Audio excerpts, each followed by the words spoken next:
बिस्मिल्लाहिर्रहमानिर्रहीम अस्सलाम वालेकुम ख़वातीन हज़रात, मैं हूं हाजी रफ़ाकत आपके लिए बहुत कमाल की रेसिपी लेके हाज़िर हो गए कि घर में दूध के साथ खोया कैसे बनता है। पूरी तवज्जो से देखें, मुकम्मल गाइड करने वाला हूं।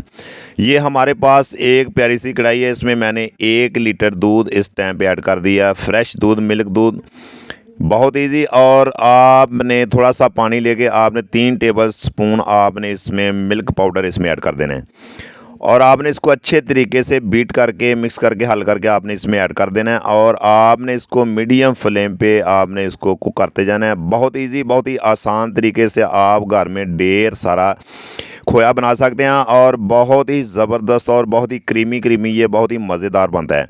और कोई टेंशन वाली, कोई परेशानी वाली बात नहीं है। आपने इस तरीके से आस्ता आस्ता आपने इसको हिलाते जाना है, कुक करते जाना है। ये देखते जाएंगे माशाल्लाह ये हमारा जो खोया बिल्कुल पकना शुरू हो चुका है और आपने भी इसी तरीके से बनाते जाना है। बहुत ही मज़े का बनता है और ये घर में आप बनाएं तो बहुत ही आपको खालस घर में आप खोया तैयार कर सकते हैं और बहुत ही मज़े का बनता है। और आप घर में बना के और गाजर के हलवे में भी यूज़ कर सकते हैं। बहुत ही परफेक्ट, ये देखते जाएँ माशाल्लाह।